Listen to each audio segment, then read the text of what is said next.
algum desgaste entre você e algum atleta, ou em relação até à comissão técnica, porque a gente vê o Ramon muito ativo e o filho dele ainda mais, né? O filho dele parece que muitas vezes toma até a frente Sim. em determinadas situações. Pipocou algum desgaste seu com o Medel? O que você pode falar pra gente sobre isso? Primeiro, falar dos dois. Impressionante a capacidade que eles têm de treinamento, vestiário e entendimento do jogo. E se completam. O Ramon e o Emiliano, pai e filho, treinador e auxiliar. Né? Impressionante. São grandes, grandes, grandes mesmo. É de verdade. Isso porque sempre que eu trabalhei com grandes nomes, com o Sampaoli, com o Filipão, com o Cuca, todos excelentes treinadores, eles são bons mesmo.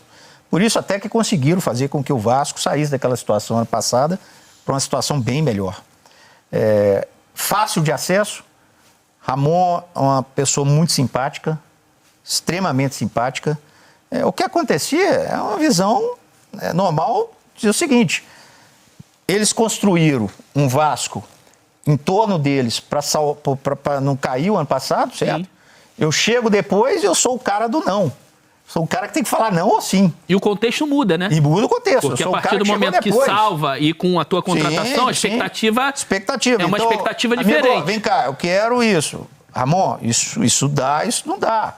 Isso não, isso sim, isso não, isso sim. Então isso gera um... Isso eu preciso que você entre na briga comigo lá em cima. E eu cheguei depois, né? Não sou um cara que estava ali junto ali naquele momento.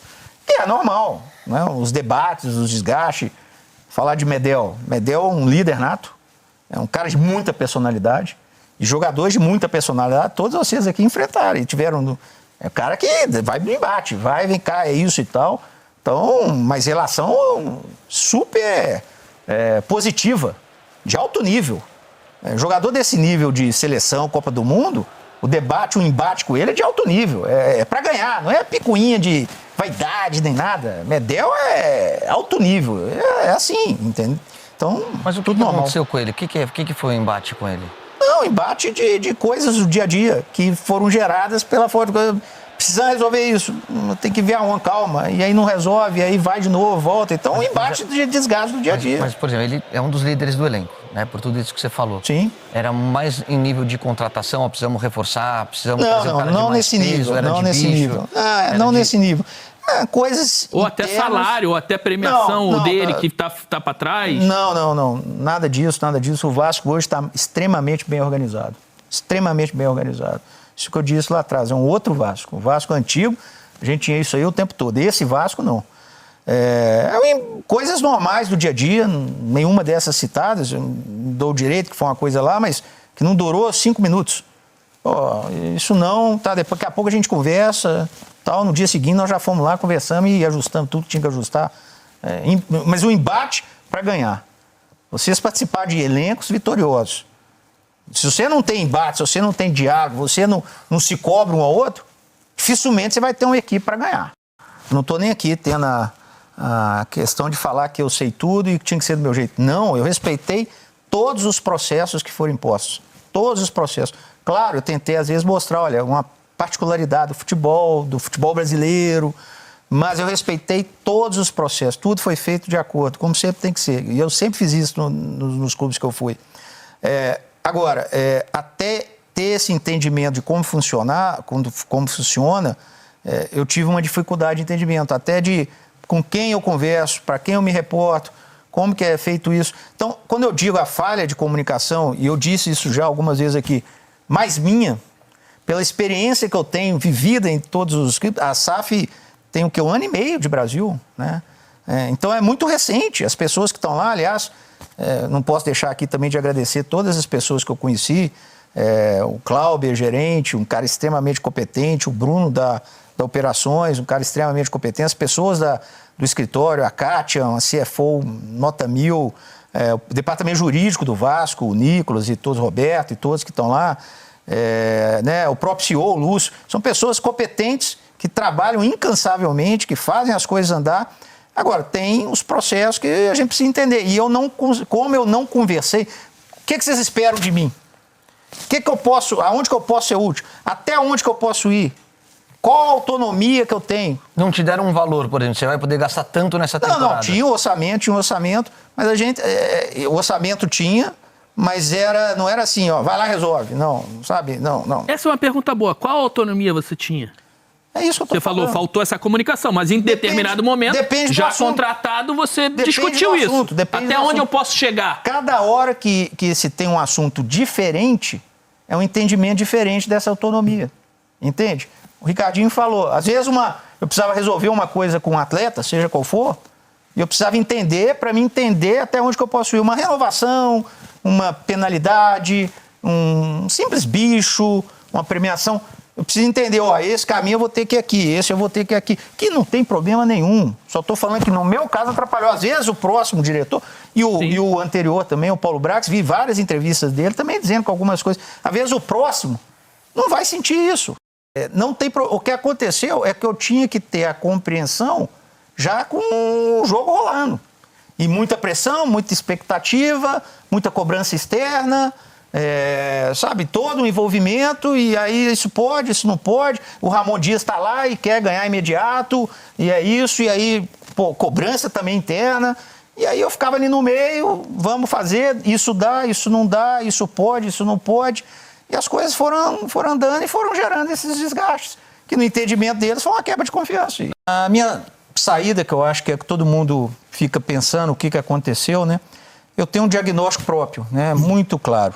Eu tenho 20 anos aí de futebol, trabalhando em clubes, um retrospecto de profissionalismo, credibilidade, sempre durando muito em cada clube, sempre ficando muito tempo, me chamou a atenção. Durando muito em cada clube, com conquistas e com legado. Todos os clubes que eu passei, sem exceção, foram assim, todos os clubes.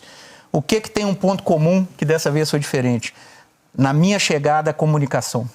A comunicação da minha chegada foi falha. Né? Antes de eu assinar contrato, discutir o projeto, qual que era a expectativa em relação a mim, como que seria o dia a dia, enfim, como é que seriam os processos internos, a quem eu me reportaria, quem era realmente vamos dizer, a pessoa responsável pela pasta do futebol. Enfim, foi confuso e eu me coloco até como o maior responsável desse equívoco, que foi a comunicação falha, porque pela minha experiência, né, eu tinha a obrigação de entender melhor o projeto para ver até o perfil que eu chegaria. Se você pegar, eu trabalhei no Palmeiras e trabalhei no Atlético Paranaense, perfis completamente diferentes, os dois com muito tempo, com tempo e com sucesso. Por quê? Eu tenho que entender o perfil, o que ele precisa, o que o clube precisa agora.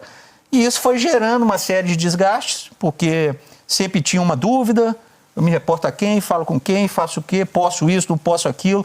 Sempre tinha um desgastes que geraram uma quebra de confiança naquilo que eles entenderam, na percepção deles, na ideia deles, e aí a gente partiu pro desligamento, né? Que eu respeito, faz parte do futebol, sem mágoa, sem nada. Acho que o Vasco, o SAF, é um clube que tem 1 ano e meio, e o Vasco mudou muito. Se você pensar, 2 anos atrás, era impensável falar em investimentos no Vasco, comprando jogador. O que se ouvia o tempo todo era de salários atrasados, era a imagem está atrasada, é jogador fazendo greve, entrando na justiça, hoje acabou isso. Então o Vasco é outro, tem tudo para dar certo, só que tem que entender, e eu não vou mudar o meu pensamento porque eu saí, que tem que pavimentar e as coisas vão acontecer de médio a longo prazo. E a ansiedade para que as coisas se resolvam muito rápido gera uma pressão muito grande. E outra coisa que eu avaliei mal, a expectativa que já existia, que era grande, porque o Ramon fez um grande trabalho, o Emiliano fizeram um grande trabalho, os investimentos e a minha chegada. Então esse alinhamento de expectativa também gerou uma frustração, mesmo que rápida. E isso gerou muito desgaste interno, muito debate interno, quase que diário, e que geraram esse entendimento de uma quebra de confiança. E foi isso, a má comunicação antes, para saber o que estava chegando e qual era o que eu ia encontrar. E isso foi gerando desgaste. Comecei com menos de 30 dias fazendo parte de um processo, liderando um processo de 2 vendas importantes que acarretaram receitas importantes para o clube. Obviamente, depois investimentos em atletas. As duas vendas, o Peck e o Gomes. O Peck e o Marlon, sim, que acarretaram importantes recursos para o clube, para o Vasco, né? Investimentos em atletas que não só reforçaram o elenco, vai dar certo ou não, o tempo vai dizer, mas também questão de ativos, né? Quanto custa hoje um jogador titular do Vasco com 23, 24 anos? Saídas, muitas saídas, outras chegadas, algumas escolhas, umas deram certo, outras não. Enfim, acho que foi um balanço positivo em todos os sentidos, principalmente nessa equação de entradas e receitas aí, que foi muito importante. A primeira palavra que me vem é gratidão, né? Gratidão por ter, mesmo, como eu disse, por pouco tempo, mais intensos, ter participado e conhecido de perto o Clube de Regatas Vasco da Gama. E o Vasco é de verdade, né? A torcida, são fiéis, apaixonados, leais, malucos. Onde você vai é muita gente, é porta de aeroporto, é porta de hotel. Então, é um negócio que te dá uma ânsia de querer fazer o bem sempre. Foi isso que eu procurei fazer, tudo dentro da minha possibilidade, com o maior afinco possível para as coisas andarem. Então, esse carinho, ele transmite muito dentro do clube. E é impressionante, é realmente muito diferente o torcedor do Vasco, o gigantismo que é o Vasco.